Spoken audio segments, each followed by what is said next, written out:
It's a multi-generational threat. It's about an incredibly important rule in international order that big countries don't get to swallow up small countries just because they can. It's a strategic threat that will impact, if we're not careful, on our way of life in a way that hasn't really happened in many generations. This is one of those pivotal points where we and all of our allies and partners need to act on that. And that's where the Five Eyes comes to the fore. You're seeing 5 nations able to share and access, frankly, the best intelligence that there is in the world. Russia's unprovoked invasion of Ukraine is a severe and enduring test for NATO. For Western intelligence, one counter to the threat posed by Russia is the collaboration fostered by the arrangement known as the Five Eyes. The Five Eyes is an intelligence sharing agreement. It has been the bedrock of national security for the 5 countries involved for more than 75 years. It rests on the fact that when the chips are down, the 5 participants trust each other at a political and cultural level. It's a trust not just in the present generation of leaders of a country, it's a trust that goes down the generations. The Five Eyes are really interesting in that there's a long history of shared language, culture, behavioral norms. Today, that's still as true as ever. On a warm summer's morning in London in June 2018, an expert panel gathered at a policy exchange event to discuss the importance of the Five Eyes arrangement.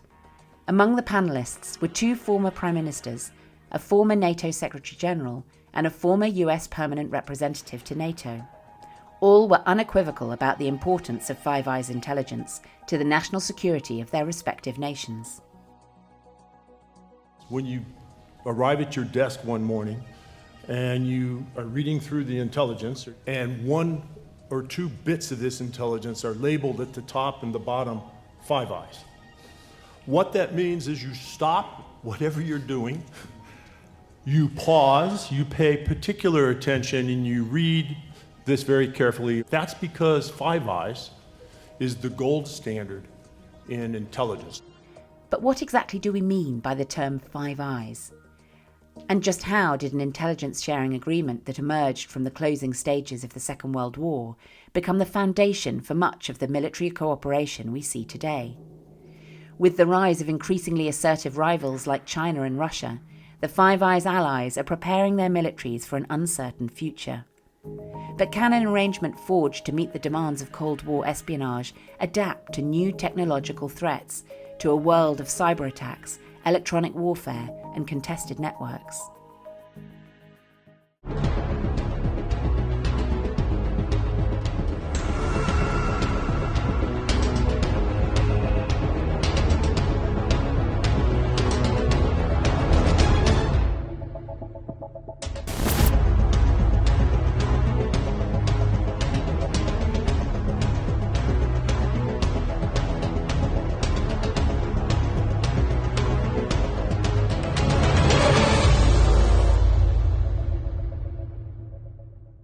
The Five Eyes arrangement is an intelligence-sharing partnership comprising Australia, Canada, New Zealand, the UK and the US. The arrangement traces its roots back to the Second World War, when Winston Churchill and Franklin D. Roosevelt secretly met to share intercepted communications. This meeting formed the foundation of what would become the Five Eyes. This exclusive club grew to include Australia, Canada and New Zealand, and the bonds only strengthened further throughout the Cold War. Today, the Five Eyes partnership remains as strong as ever, providing unmatched, actionable and reliable intelligence to the 5 allies against an increasingly hostile information landscape. But for the militaries of the 5 countries, the grouping has also become the bedrock of their ability to operate together. The Five Eyes will continue to be the foundation of military operations, communications and connectivity in an increasingly unpredictable world.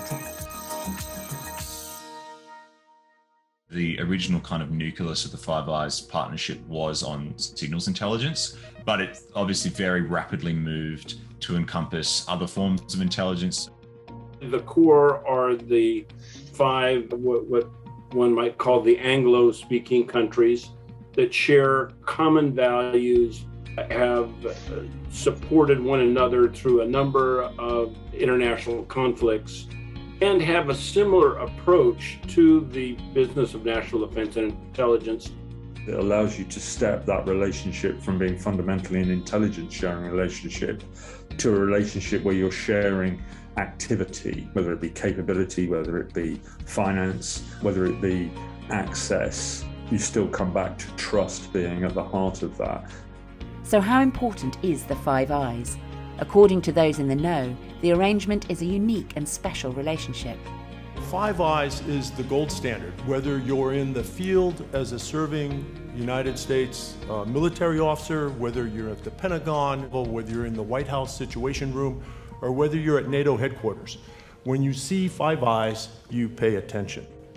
When Australia was involved in military operations in both Afghanistan and Iraq, the level of access that was available from MI6 and the CIA drove home to me on a personal level just how much it was seen as a special arrangement. And that intelligence collaboration across these five democracies supercharges that intelligence because it's checked, it's double checked, and so forth. The trust between the nations has seen the level of cooperation extend well beyond the intelligence world. Indeed, the ability of the Five Eyes nations to work together also has a range of practical military benefits. That's the thing to underline here with Five Eyes, is that while it isn't a grouping that's underscored by a treaty or these formal structures that we would typically recognise, it is underscored by a level of trust that is kind of unparalleled. It's a relationship that's founded on really deep trust. It comes from decades of deep intelligence sharing, and it's an environment where nations can probably be the most open that they can.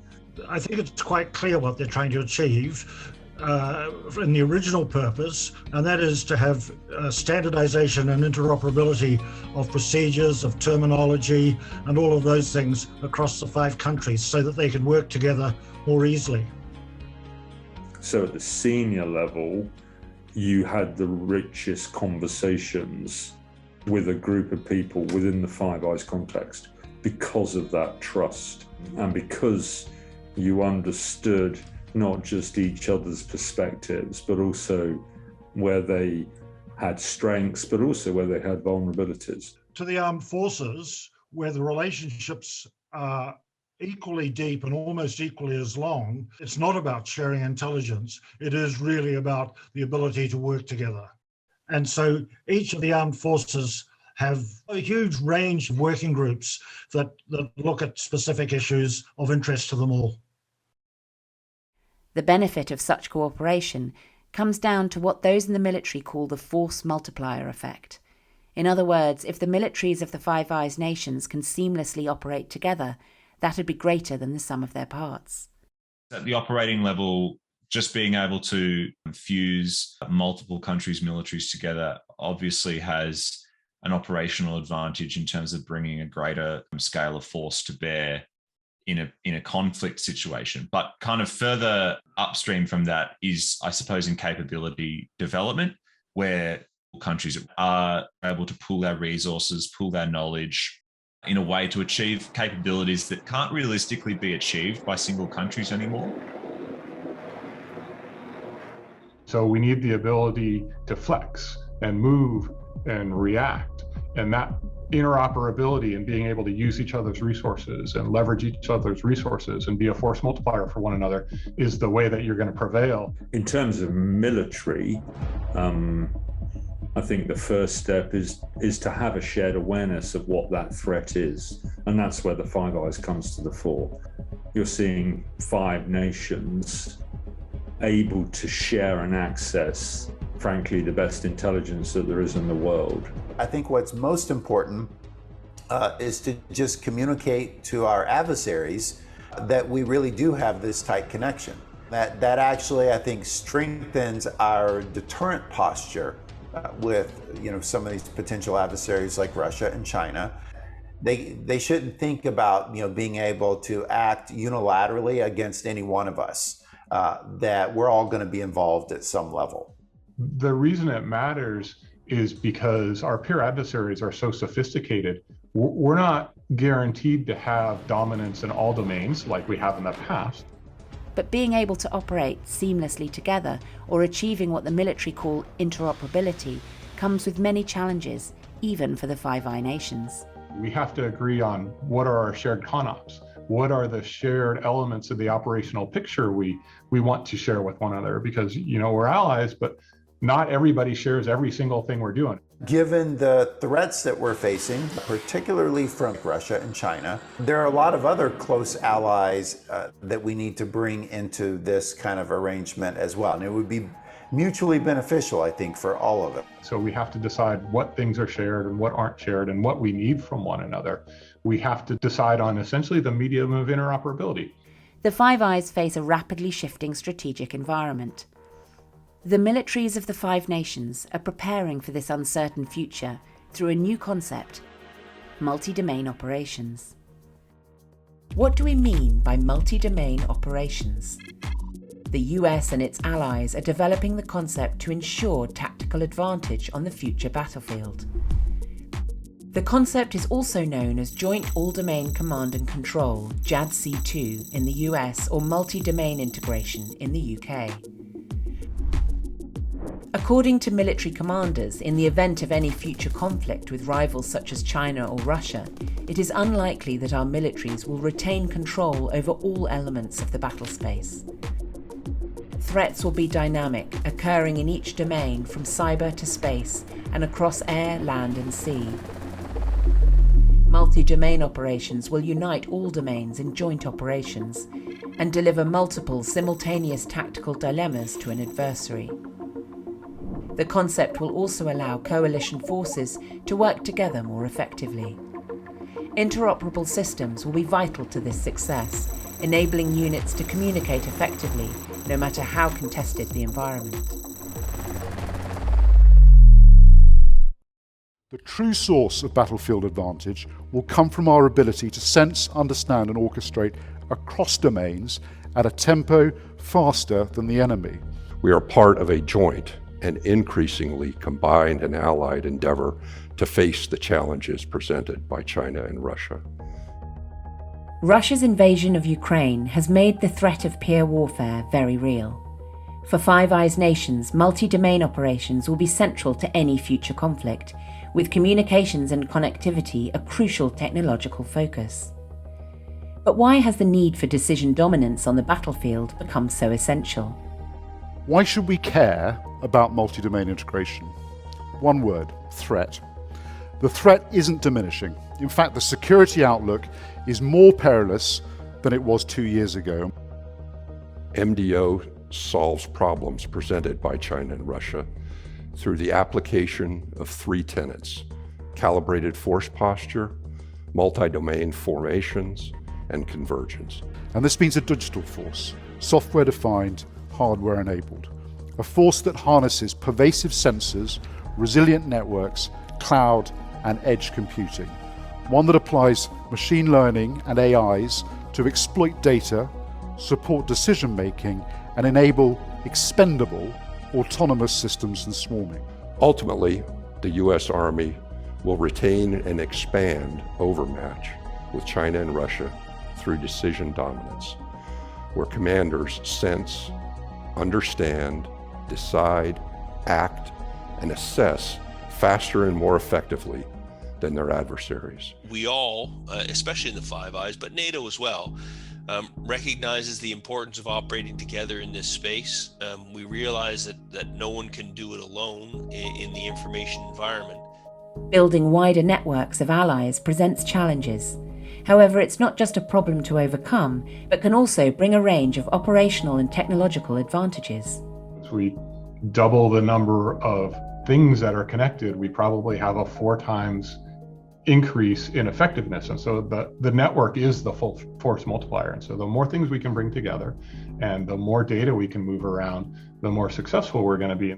And so if we are going to be able to compete in this future contested and complicated, complex information environment, we're going to need the military networks to support those activities, to keep pace, to achieve information superiority, and more importantly, decision superiority over our adversaries.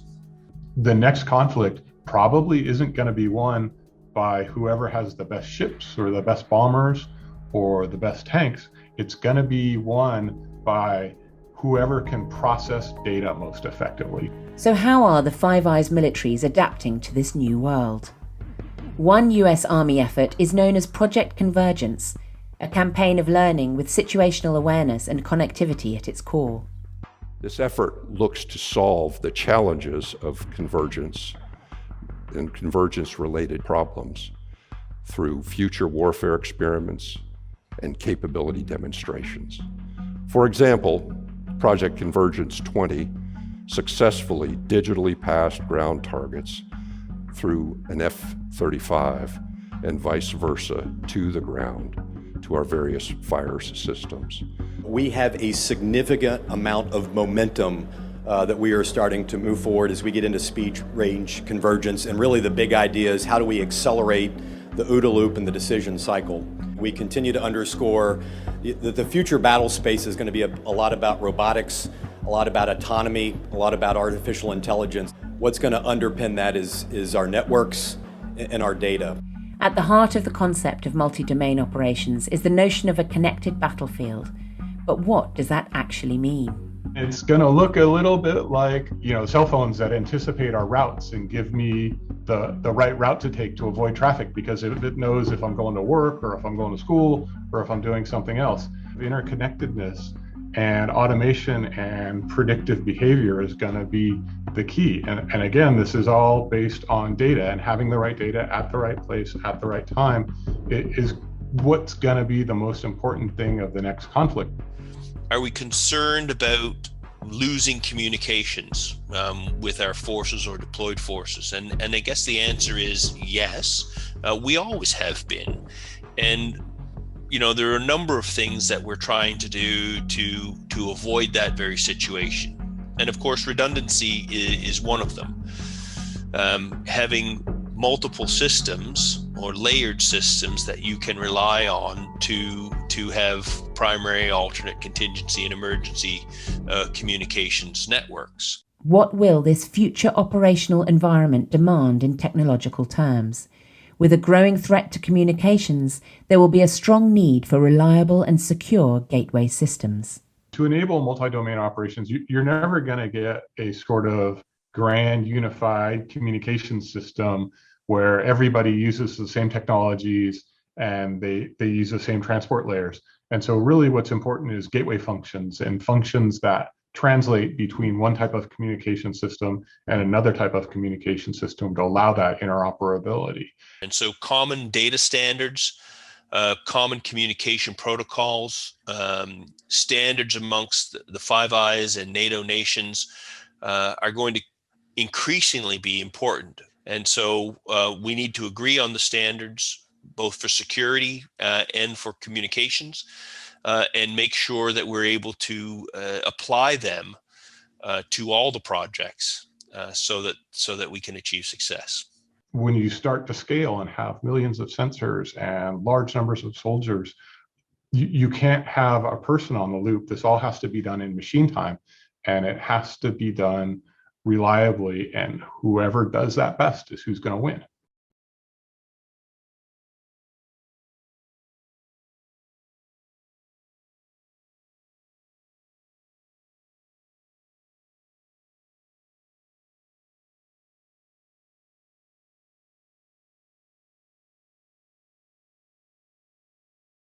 As important as Ukraine's sovereignty is, what's at stake is more than that. It's about an incredibly important rule in international order. The big countries don't get to swallow up small countries just because they can. Russia's invasion of Ukraine was understandably high on the agenda when the US intelligence community presented its annual threat assessment. Russian military capabilities have been used to violate the sovereignty and independence of Ukraine, and they pose an existential threat to U.S. national security and that of our allies.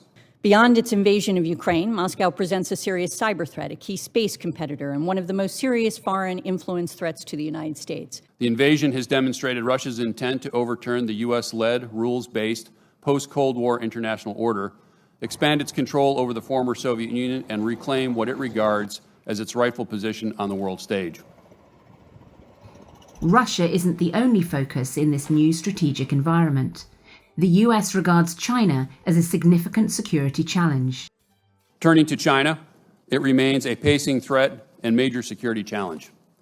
Beijing has long viewed the United States as a strategic competitor.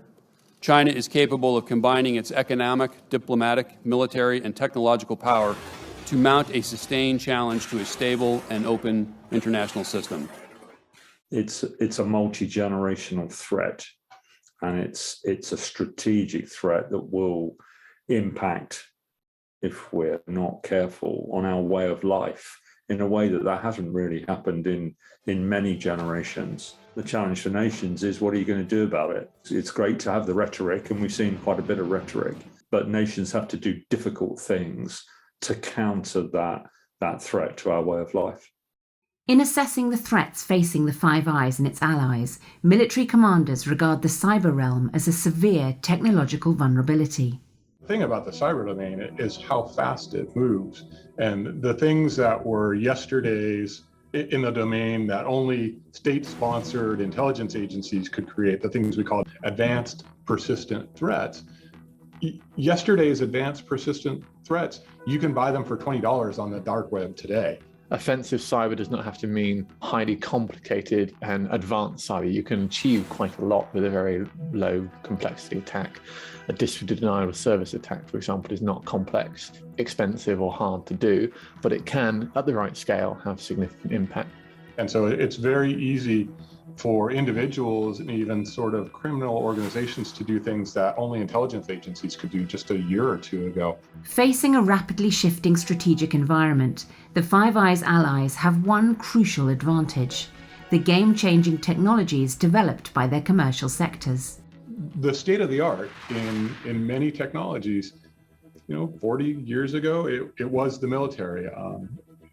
And the commercial world was informed by military technologies. That's flipped. A lot of times military technologies are now informed by cutting edge technologies that are developed for commercial uses. Whether it be Five Eyes or not, the role of the commercial sector is absolutely paramount. And if our way of life is to survive in a way that is appropriate, then the commercial sector have really got to step up. It is they that are going to deliver battle-winning capability and technology. And so the ability to leverage the trillions of dollars that are being spent in commercial research and development, which is many, many times the defense budget of all the Five Eyes nations put together, being able to take that research and development budget and that innovation and apply it to defense problems, that's a way that you can sort of still create that economic advantage. The Russian invasion of Ukraine has illustrated the advantages of the commercial sector. Ukraine has been able to maintain widespread internet access thanks to the availability of commercially provided satellite-based internet. I think the one lesson that I've seen is that by adding and integrating commercial capabilities, that you're going to diversify your architecture and make it much more resilient. And so that's really been a great piece of the puzzle to actually watch happen, how commercial technology, commercial capability has added resiliency along the way. What we're seeing as a result of their ability to be prevented from using space capabilities is also a reflection of these new proliferated architectures that are very difficult to deny overall. You may be able to deny a piece of it, but you can't eliminate the capability writ large. And as we look, we're beginning a new force design activity to look at the future of space-based communications and data relay, not only bringing in commercial capability, but absolutely that proliferated architecture that makes a network that's very difficult to defeat in total is another element of what I think we're learning from you. We've come to the point that we understand that these technologies aren't produced by states anymore, that they're produced by the private sector. That's where innovation comes from in the most central sense. But I don't think we've actually given enough thought to what that means for what power looks like in a modern age, and who can wield it, how should they wield it, and where are the barriers to those, and who should be responsible for setting what the acceptable behaviors in cyberspace are. The danger for the Five Eyes militaries is that adversaries will be able to develop and field disruptive technologies faster than their ability to adapt. That vulnerability scares military commanders, particularly given the current threat landscape. This really is an interesting moment in history. What is going on in Europe, what has been going on in Asia and continues to go on in Asia, is a fundamental threat to our way of life. Those words are said a lot, but these are times where nations' actions, alliance actions, will be positive or negative to the way that we and future generations will live. Speaking at DSEI in September last year, the UK's Chief of Defence Intelligence argued that for the military, staying competitive means not just doing things differently, but doing different things. In other words, the Five Eyes need to question the fundamental assumptions about how their defence organisations operate.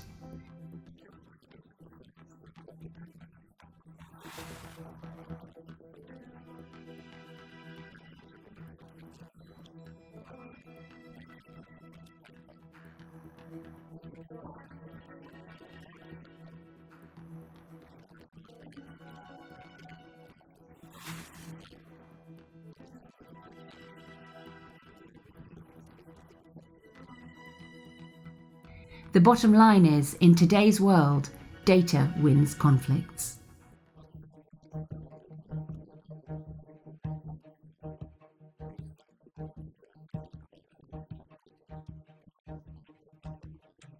It's not ships, it's not airplanes. The ability to process data from thousands or even millions of sensors, move it around securely, understand which data is real, which data is trustworthy, which data isn't trustworthy, process that, make decisions on that, and then move the intelligence from that to the right place where it needs to go. That's what's going to win the next conflict.